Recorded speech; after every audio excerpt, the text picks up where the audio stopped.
네, 오후장에 집중해야 할 섹터와 종목에 대한 이야기 나눠보겠습니다. 오후장의 선택과 집중, 주식명가 MTNW 김성준 어드바이저와 함께합니다. 위원님 어서 오십시오. 네, 안녕하세요. 네, 우선 미증시는 연준의 우려 그리고 관세에 대한 우려가 어느 정도 좀 완화되면서 반등이 나왔고요. 우리 시장은 오늘 외국인 기관이 양매도하는 가운데 그래도 양시장 보합권 정도 지나가고 있는데 이런 시장 안에서 위원님께서 꼽아주신 섹터 바로 체크해 보겠습니다.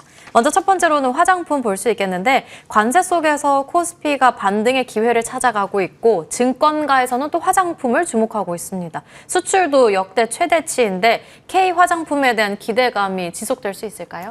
예, 기본적으로 이제 미증시가 급등을 했음에도 불구하고 국내 증시가 현재 하락 반전이 돼 있습니다. 그러다 보니까 상대적으로 이전에 좀 강했었던 섹터들, 상대적 안정감이 좀 있는 섹터들 쪽으로 약간의 좀 매기가 이전이 되고 있는 그런 흐름이 나타나고 있습니다.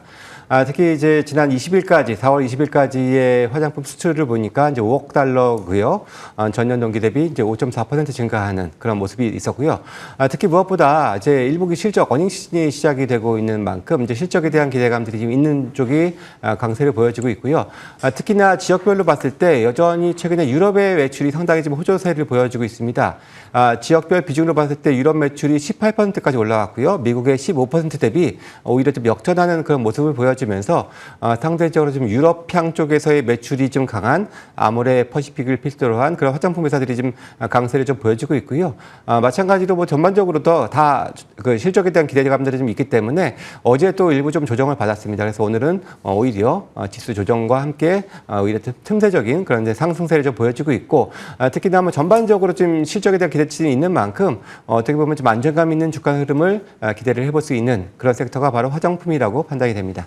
틈새 상승하고 있고 실적에 대한 기대감도 있는 만큼 어느 정도는 기대해 볼 만한 화장품 섹터가 첫 번째 섹터였고요. 두 번째 섹터로는 조선 보겠습니다. 한화에서 미국의 군함 건조를 위해서 필리조선소 시설 인증 보완을 신청했고 실적이 대거 발표되는 날인데 갈수록 거래가 실리면서 상승을 하는 건지 다만 이 조선 쪽이라고 하면 매도 심리가 좀 커진 쪽이라고도 볼 수 있겠는데 이럴 때가 살 때인가요? 팔 때인가요? 네, 사실 이제 조선도 앞서 화장품과 마찬가지로 지수가 다소 좀 조정받을 때 오히려 좀 더 그 부각이 되고 있는 섹터라고 할 수가 있겠는데요.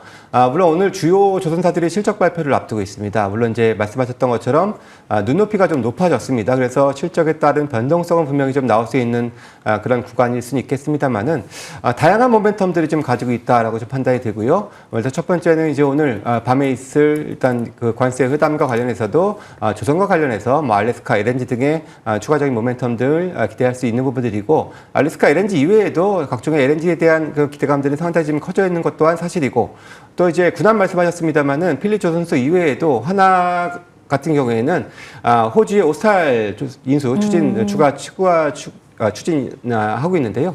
오스탈 같은 경우에는 이제 오스탈 USA로 미국에 조선소가 있습니다. 그래서 그런 부분까지도 기대가 되는 부분들이고 국내적으로도 대략 한 7조 8천억 규모의 차기 구축함 그런 이제 사업자 선정이 지금 조만간 있을 것으로 기대가 되는데요.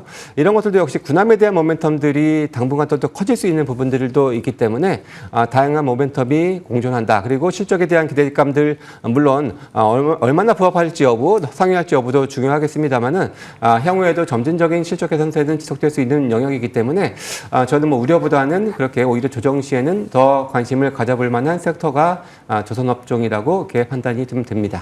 관세 회담 속에서 알래스카 관련한 이야기도 나올 것으로 기대하고 있고 여기에 더해서 실적에 대한 개선세 그리고 군함 모멘텀도 있는 만큼 우려보다는 조정 시에는 분할 매수 관점으로 조선을 픽해 주셨습니다. 그렇다면 마지막 섹터로는 유통 살펴볼게요. 홈플러스 사태에 따라서 반사액을 받는 유통주들의 흐름 괜찮는데 여기에 더해서 관광객이 증가했다는 점도 한몫 보태고 있습니다. 그리고 국민연금이 1분기에는 유통 그리고 화학 쪽을 담았다고 하는데 이렇게 모멘텀들이 좀 지속적으로 받쳐줄 수 있을까요? 예, 아무래도 이제 뭐 추가적인 뭐 추경에 대한 기대감들까지 좀 더해질 수 있는 부분들도 있겠고요. 특히나 오늘 같은 경우에는 트럼프 주니어의 이제 신세계 정영진 회장의 이런 초청과 함께 방한을 한다라는 그런 소식 때문에 신세계 INC가 지금 급등하면서 또 신세계 관련주들, 뭐 이마트를 필두로 해서 전반적으로 좀 강세를 보여주고 있고요. 말씀하셨던 것처럼 이제 홈플러스 사태 이후에 오히려 살아남은 자들의 그런 이제 시장 확대가 기대가 되는 부분들 분명히 있습니다. 물론 당장의 내수 경기가 다소 그렇게 아직은 부진한 측면이 진행은 되고 있습니다만은 앞서 그래도 말씀드렸던 것처럼 추경에 대한 기대감을 5월경 여야 공이 그래도 어느 정도 좀 같이 어느 정도 동조를 하는 그런 상황이기 때문에 금액의 차이가 있을지언정 그래도 추경에 대한 기대는 5월경에 한번 기대를 해볼 수 있다는 것들도 이런 대형 유통사들을 중심으로 해서 그리고 또 이제 편의점 관련 GS 리테일도 최근에 많이 빠졌는데요. 이런 쪽도 어느 정도의 좀 회복 기대감을 좀 해볼 수 있는 부분들이고 물론 이게 아주 장기적인 관점에서의 이런 보유 전략보다도 현재로서는 좀 그 이벤트를 앞둔 정도 수준에서의 한번 이제 트레이딩 전략이 좀 더 바람직하지 않겠느냐라고 말씀을 드리겠습니다. 트레이딩 관점에서 유통주 점검을 해보는 게 좋겠다 언급을 해주셨고요. 오늘 시장에서 볼 수 있는 쪽은 어떤 쪽에서 골라주셨을까요? 예, 오늘 저는 이제 AI 소프트웨어 관련주들인데요. 최근에 좀 조정을 좀 받아서 어찌 보면 지금 이제 다시 한번 좀 진입을 해볼 만한 시점이 되지 않았나라는 판단으로 YG넛을 한번 준비를 해봤는데요. YG넛은 제가 뭐 다른 방송이었습니다만 12,000원대 한번 소개를 드렸고 뭐 크게 한번 올랐다가 최근에 좀 거래 없이 조정을 좀 받고 있는 그런 모양을 보여주고 있는데요. 역시 이 회사는 이제 AI 챗봇 관련해서 국내 시장 점유율 60%를 상회하는 뭐 절대적인 그런 시장 점유율을 갖고 있는 그런 회사고요. 특히 뭐 민주당의 정책 공약 중에서 AI 챗봇 이제 무료화를 또 공약으로 내세운 바도 있습니다. 그래서 어떻게 보면은 직관적인 수혜가 될 수 있는 회사가 바로 YG넛이라고 할 수가 있겠고요. 국내 사업 5,500개 이상의 사업자를 이미 고객을 확보를 하고 있고 해외 쪽으로도 좀 진출을 꾀하고 있고요. 이 회사의 장점은 계속해서 고객은 늘어나면서 그 늘어난 고객들의 유지 보수 매출까지도 더해질 수 있는 부분들이 있기 때문에 꾸준하게 쌓아가는 매출을 통해서 실적을 점증시킬 수 있다는 차원에서 본다면은 충분히 저는 뭐 지금 시가총액도 이제 그렇게 크지 않은 회사임에도 불구하고 AI 소프트웨어 관련주 중에서는 그렇게 많지 않은 꾸준하게 실적을 낼 수 있는 그런 회사. 다라는 점을 전 장점을 좀 보고요. 뭐 지금 14,000원, 그러니까 공모가가 15,000원입니다. 그래서 충분히 공모가 아래에 있는 만큼 그렇게 큰 부담이 없는 가격권이다라고 말씀을 드리겠습니다. 공모가 15,000원 아래서는 부담 없는 가격으로 언급해 주셨는데 목표 주가 손절 라인은요? 예, 목표 주가는 일단 다시 한번 이제 18,000원을 1차적인 목표로 다시 좀 제시를 해드리고요. 손절 가격은 13,000원 제시를 해드리도록 하겠습니다. 그렇다면 추가적으로 신플랫폼 살펴보도록 하겠습니다. 연이틀 급등 나왔고 어제 두 자릿대 급등, 오늘도 추가 8%대 급등 나왔는데 현재는 조정이 들어오고 있는 만큼 차익 실현의 타이밍인지 궁금하고 잉글우드랩도 함께 본다면 최근 10,000원 선 넘겨섰고요. 연이틀 외국인의 매집이 들어오고 있습니다. 화장품 내에서 또 잉글우드랩까지는 어떻게 볼까요? 일단 뭐 신플랫폼 같은 경우에 제가 이틀 전에 소개를 드렸고요. 이틀 만에 이제 목표가 18,000원을 일단 터치를 했는데 뭐 제가 여기서 추가적인 목표가를 더 상향하기보다는 일단 지금 현재 좀 터치 후에 좀 조정을 받고 있거든요. 대략 다음에 매수의 타이밍을 본다면은 대략 이제 한 16,000원 정도 수준 혹은 그 15,000원대 정도에선 다시 한 번 더 매수 기회를 줄 수 있는 종목이다라고 말씀을 드리고요.